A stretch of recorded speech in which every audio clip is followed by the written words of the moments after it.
นิทานสอนใจสบายดีมื้อนี้ก็สิมาเล่านิทานให้ฟังเนาะมันเป็นนิทานที่มีอยู่แล้วแต่ค่อยเอามาคัฟเวอร์ใหม่ให้มันเข้ากับสมัยใหม่ชื่อเรื่องว่า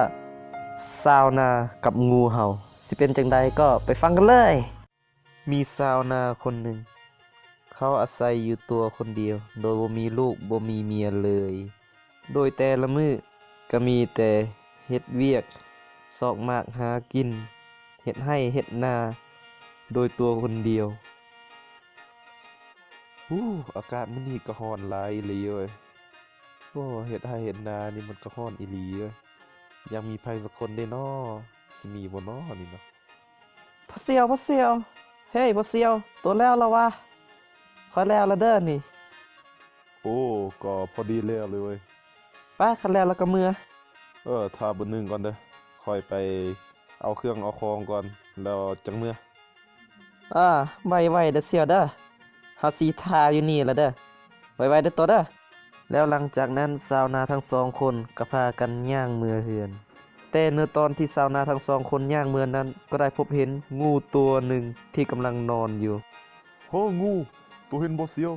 มันอยู่ไสเฮาบ่เห็นแน่ นั่นเด้อยู่ต้นหน้าเฮานี่นะไสเฮาบ่เห็นแน่โอ้เห็นแล้วตัวบักใหญ่ๆเนาะตัวเนาะ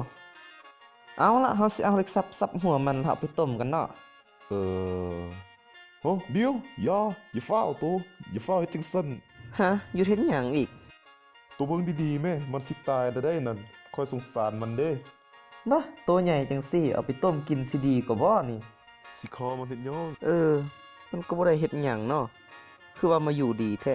ไม่ตายแล้วตินี่มันคือสิบ่สบายนี่เฮาสิเอามันไปเลี้ยงเด้อโตคือตีแล้วว่าสิเอามันไปเลี้ยงนะโตบ่ย้านมันตอดตาตัว มันเป็นงูเด้อนี่บ่เป็นหยังโอเคถ้าโตคือดีแล้วค่อยก็สิเมื่อแล้วเด้อนี่โชคดีเด้อโอเคโตโชคดีเด้อมื้อหน้าพอกันใหม่เด้อโตบ๊ายบายบายโชคดีหลังจากนั้นชาวนาก็เอางูตัวนั้นเมื่อเลี้ยงอยู่เฮือนทั้งเลี้ยงด้วยความรักความใส่ใจและจริงใจต่องูตัวนั้นโดยแต่ละมื้อเราก็เอาอาหารการกินมาให้งูตัวนั้นอย่างดีโดยบ่ขาดสายเรารักงูตัวนั้นเปรียบเสมือนกับครอบครัวของเราแต่มีอยู่มื้อหนึ่งเฮ้ยพ่อเสี่ยวไปเฮ็ดเวียกนะมื้อนี้แล้วเด้นี่รถมาทานนั่นละเบิ่นนึงเด้อเฮาเอาอันนี้ไปให้ตัวงูเฮาก่อนแล้วค่อยไปโตไวๆเด้อรถสิไปแล้วนี่ไวๆๆๆๆโอเคแป๊บนึงมาแล้วกำลังไป3 เดือนผ่านไปไวปานว่าอินโชคดีเด้อโตเดินทางปลอดภัยเด้อโดยบ๊ายบายเด้อโตเด้อมันสิเป็นจังไดน้อปานนี้คือสิอยากอาหารแล้วเอาปลาไปให้มันดีกว่าเอาปลาให้นี่มันคือสิดีใจหลายเว้ยจังไดบักหำยังอยู่ดีบ่นี่เป็นจังได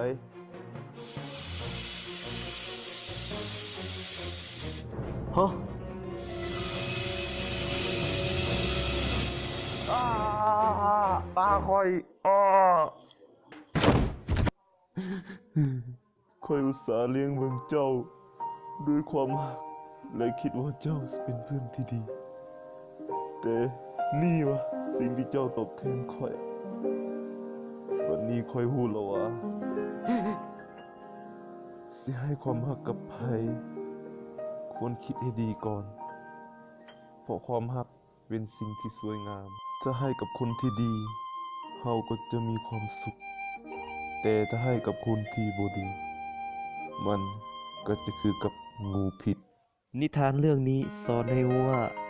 บางสิ่งบางอย่างบ่ควรไว้ใจจนเกินไปเพราะว่าสิ่งนั้นมันอาจจะจบบ่คือกับที่เราคิดไว้และความรักก็คือกับดาบสองคมถ้าซื้อบ่ระวัง